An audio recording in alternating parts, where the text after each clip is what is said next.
Welcome back to Celebrity Radio. It's Alex Belfield talking to two of the big stars on the tour at the moment with Les Musicals, and I'm delighted to say we've got Jonathan and Jay. How are you? We're good. Can I stop you?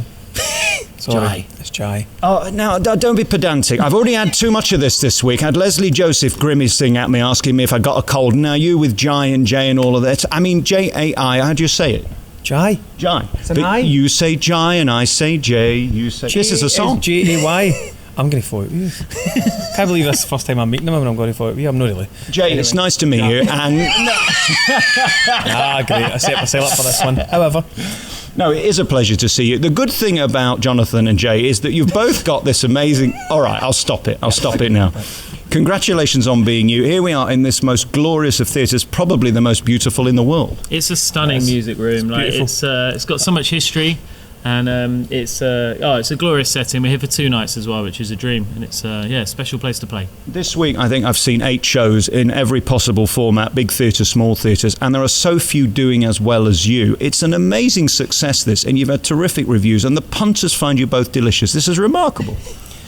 I mean, I don't know if I'm happy being compared to cake, but I'll take delicious. The audience. Whether it's a Bakewell tart, really, doesn't it, Jai? As long as there's a cherry on top, right? Oh my God. Cherry ages ago. Oh, no, right, okay. Would you prefer I start this again? Because it's sort of deteriorated. I mean, it's going nowhere. I know, it is a wee bit. But anyway, right, moving on. Where are you from? This extraordinary accent, Jay. Is it Birmingham? Is it Manchester? Where is this? Leeds. Oh, well... No, a local boy. No, I'm kidding. I'm from here in Scotland, so just south of Glasgow, so the West Coast. I'm a West Coast boy. You both had the same trajectory, appearing on TV and then becoming megastars, but as I've said to Jonathan a million times, over a million years, it feels like the talent underneath that is the reason you're here and selling out today. And then you put you two together, you've got this powerhouse sound. It's remarkable, isn't it? It must be joyous to have a show, A, that's selling out, and B, sound so good. It is. It's been a great 8 weeks on the road, and it's something that when you look at it on paper, it looks like such a massive tour, but it's flown by so quickly. And we've all got on great. We haven't fallen out once. I mean, there is still a couple hours left, so you never know. But I might actually punch Jonathan on stage tonight just for some comedy banter. Lovely. I'm only kidding. Thanks. Am I kidding? No, I'm kidding. But yeah. So, and it's been an absolute pleasure to work with him and the crew, and see all of Jonathan's fans and equally my fans coming together and seeing a great show. So it's been brilliant. What's it been like for you? I mean, you did this last year and it was a massive success, and here you are again. You could pick anyone. Are you happy, or are we going to sort of, by the autumn, get rid of him and bring in perhaps Sue Pollard or someone? I think it'll be a different show with Sue Pollard. Do you know what? What's been amazing about this year's tour is a lot of shows, it's almost 60, and to have such a strong rapport still now, to sit so close and to be sharing the stage night after night, and to genuinely have a rapport that you both enjoy. You can both fire off each other. You can both relish in each other's voices. Like, both of us have got a massive appreciation for what we're bringing vocally on stage, and then the chemistry just evolves from there. And I think it's a very exciting combination. We're already looking into next year to do more of this show in new venues. So it's onwards and upwards. And this is one of the oldest, greatest variety theatres in the world. I mean, when you look around here today, it's glorious. And that's what you're doing, keeping variety alive, literally, with this show. And there's nobody else really doing it, is there? I mean, you've got the Alfie Bowes at one end as solo artist, but there's really, you were at the forefront of this, which is fantastic. It's exciting to have that. And what we're trying to bring here is there's so many musical theatre concert shows that are out and they're travelling.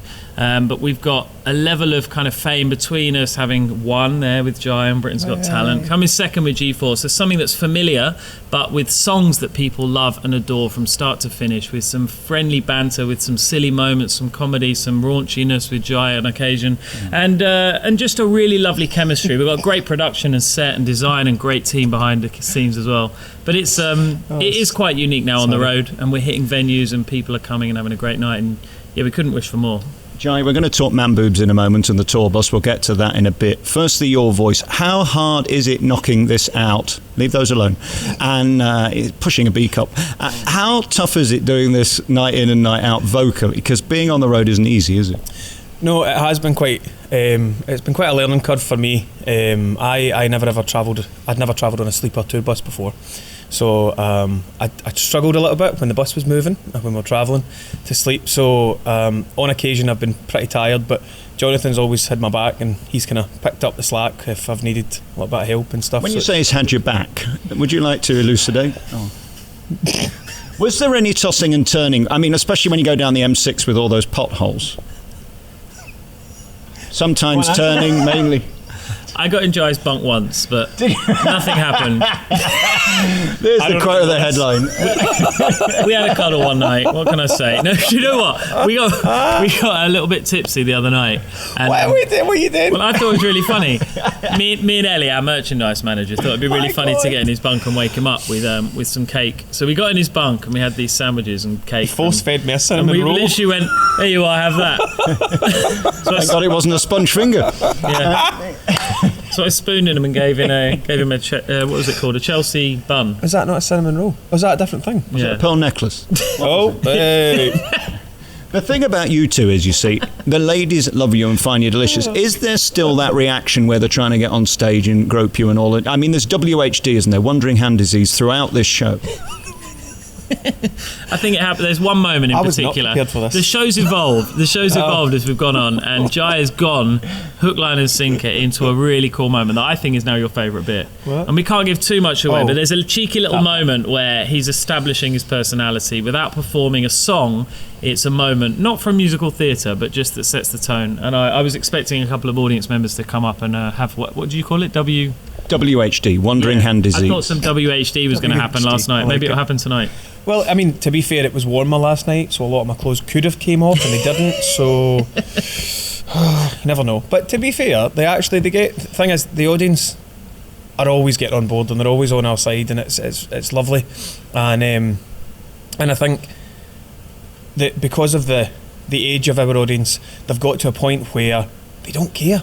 So they're out for a good night, and they just go with it. Like, and if I particularly like to strip one night, they'll probably be up for that. Apparently last night there was a lady in the audience that was willing to strip with you at that moment. I missed She said, "If he does, I will," and was like... Oh yeah, I did hear about this. Yeah. Yes, I didn't catch that on stage, which is probably a good thing because I might have lost it.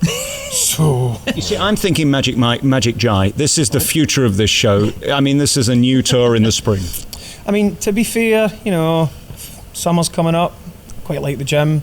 If I can get my cake habit under control, I might have some abs by then.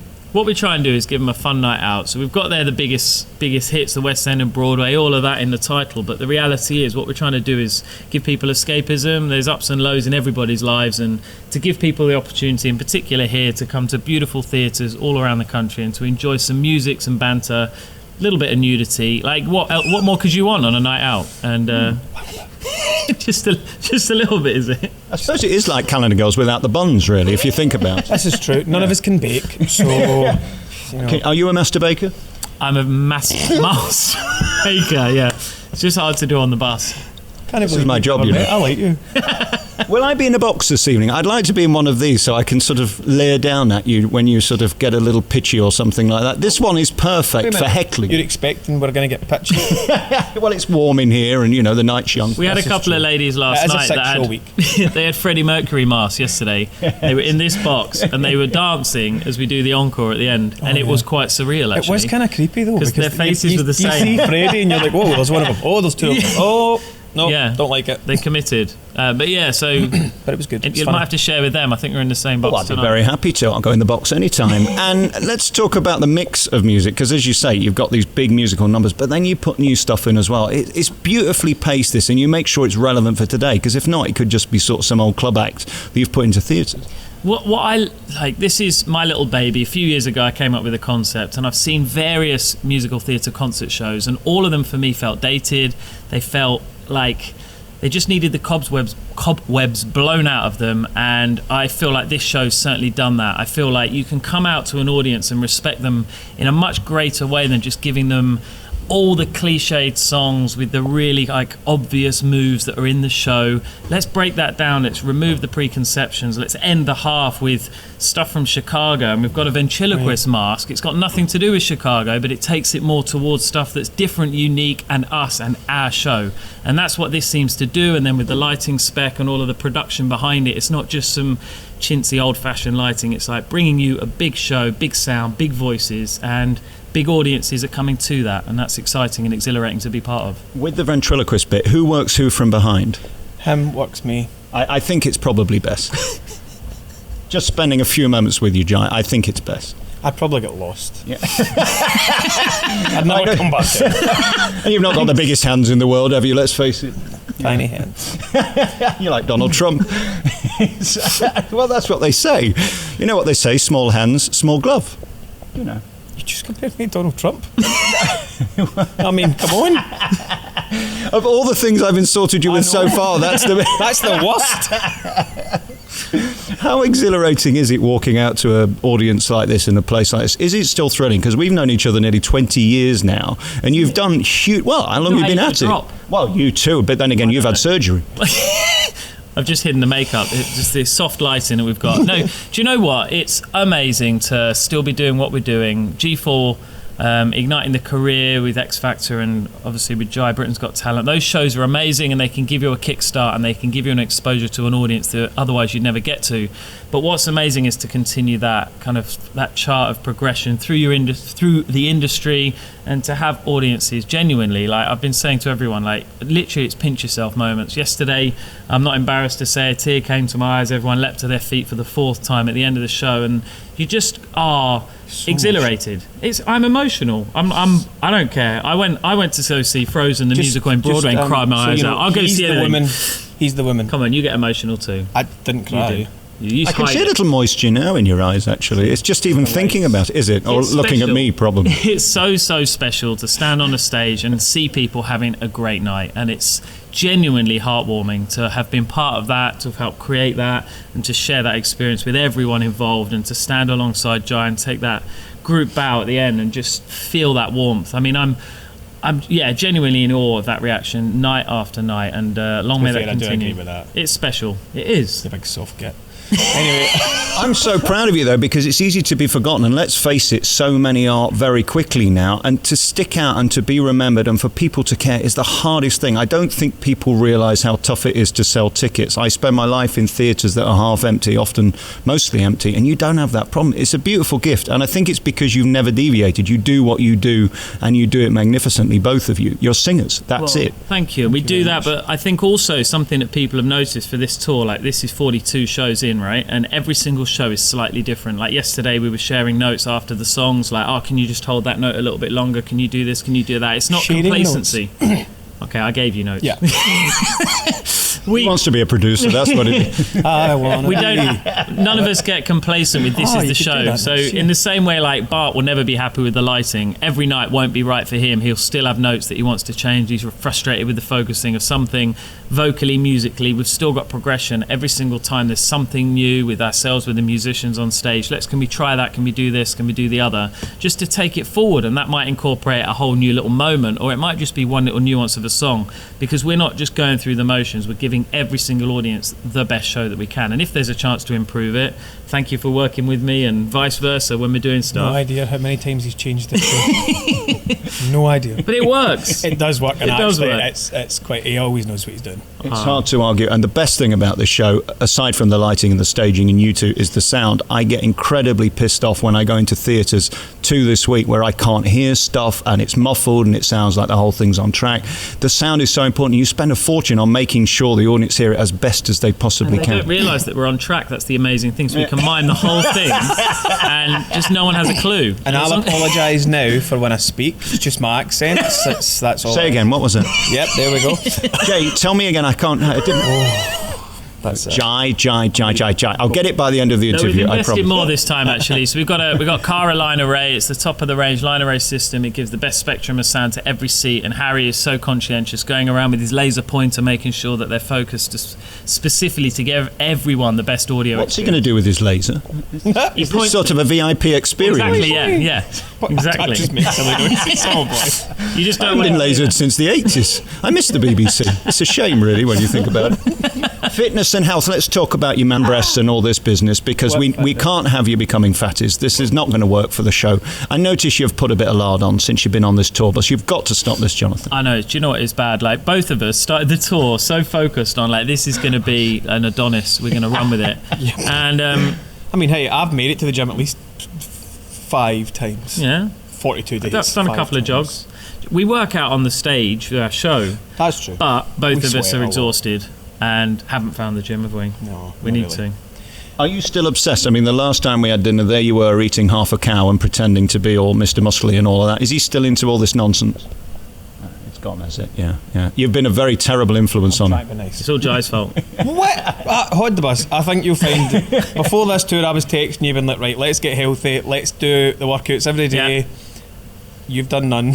I took you to CrossFit just before the tour, and you nearly died. I did nearly die. Yeah, but that's okay. The first time I ever went in a gym, this is a true story, I was doing a thing for radio and I ended up in the back of an ambulance. I tried not eating before, this is true, I fell off the treadmill and ended up and I thought, this isn't for me, I'm just going to be a big fat pig for the rest of my life, nobody's going to care. But that's changed, look at you. You're no fat though. Well, it's just depression, that's what it is. Look There you go. Guys, congratulations on everything, to be in a venue like this and sell it out and pack it out, not just for one night but 2 nights, and then back for the autumn tour. We've missed the spring tour and the summer tour, so just tell us briefly about the dates where you're going all over the UK. So we've got Glasgow September, and then we run through in October, right around, I mean, we're everywhere. I can't remember. We go to Wales. Channel Islands, Jersey, Guernsey. Jersey and Guernsey. And Birmingham we end at the Alex Theatre at the end of October. And that's a whopper. It's a whopper, and it's filling out fast, and it's just amazing to look at the trajectory of audiences, and Glasgow is going to be a cracking fun one in September as well. So no, really looking forward to it. They'll understand what I'm saying. Pardon? Jay, just say it one more time. Just slowly this time. I'm sick of this. That's it.